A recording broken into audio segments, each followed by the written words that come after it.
When we talk about self-abandonment, it doesn't always look like putting somebody before yourself and choosing others before yourself.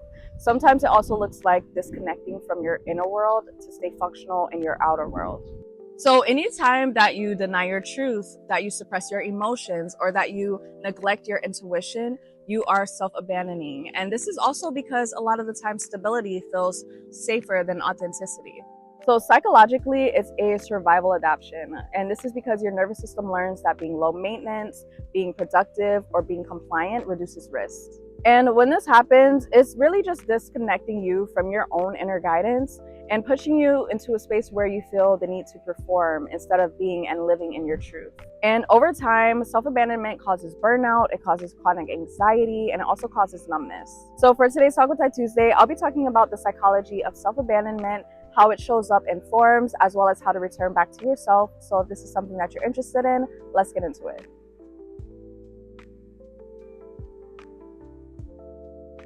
Hi lovelies, welcome back to my channel and welcome if you're new. My name is Tyla. Thank you so much for joining me for today's Talk with Tyy Tuesday. Today is all about the psychology of self-abandonment. So I really want to focus on all of the quiet ways that we abandon ourselves without even realizing. So I really want to start by reframing what self-abandonment looks like, because it is outside of just people-pleasing and putting others before yourself. So when we talk about the psychology of self-abandonment, it's also ignoring your own inner signals, as well as choosing functionality over authenticity. It's also choosing expectations over intuition. So now let's get into some examples of self-abandonment, starting with ignoring fatigue, ignoring hunger, and also emotional responses. It can also look like delaying rest, joy, and expression, as well as living on autopilot. So something as well that's really important to note about when it comes to our brain is that a lot of the times it doesn't choose what feels good, it chooses what feels safe. Your body remembers everything that takes place and it holds a lot of memories. So whenever you're in a high state of anxiety, chronic stress, your brain goes into this overdrive where it tries to protect you from what it is that your body is feeling overwhelmed by, which also puts you in a state of the fawn and freeze response. Now let's go into all the ways that self-abandonment shows up in our day-to-day life, starting with home and work. This is such a big one because it's one of the easiest ones to fall into and to find yourself abandoning yourself, especially when it comes to work. Now, because of the world that we live in, the busyness of it, and just everything that's going on, we're always having to push, we're always having to work, we're always having to move forward and get things done. This often causes us to neglect our emotional, spiritual, and mental needs. And this is where it gets a little bit tricky, because with work, sometimes that's not something that you can always step away from. Sometimes it's not always something that you can put on the back burner. Sometimes you have to push through and you have to force yourself to get things done and to show up and to be productive. So just making sure that you have that balance to where if you know that you have been super busy at work and you've been ignoring your other needs, whether that's emotionally, physically, mentally, or spiritually, taking some time apart to cater to those needs so that you're not constantly in this overdrive. Same goes with home too, because just like at work, we also have certain things at home that we have to tend to, that we have to make sure are in order.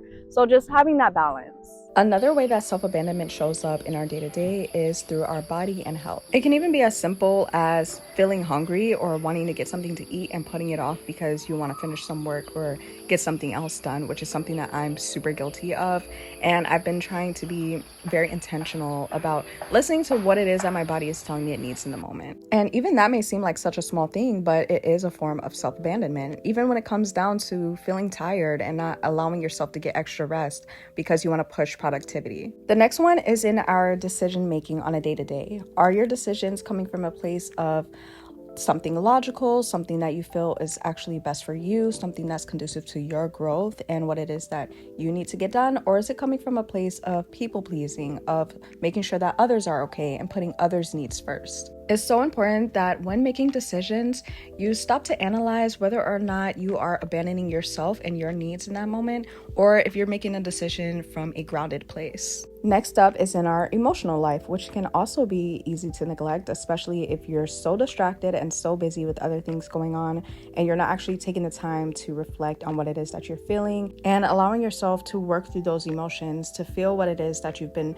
having pent up and releasing that. Your emotional health and well-being is just as important as your mental and physical health and are also connected in many ways. So make sure that you're not neglecting and abandoning your emotional health. And the last one is having a spiritual disconnection, which can be you moving on autopilot, ignoring inner signals, over-identifying with the mind, as well as constant external noise. You'll also notice unprocessed emotions, losing your routines, being out of alignment with your truth, and being disconnected from the body. So just as we go into the ways it shows up and the signs, let's also go into how you can return back to yourself. Returning to yourself really starts with awareness and pausing before you react, before you fix or try to do something, and before you push through.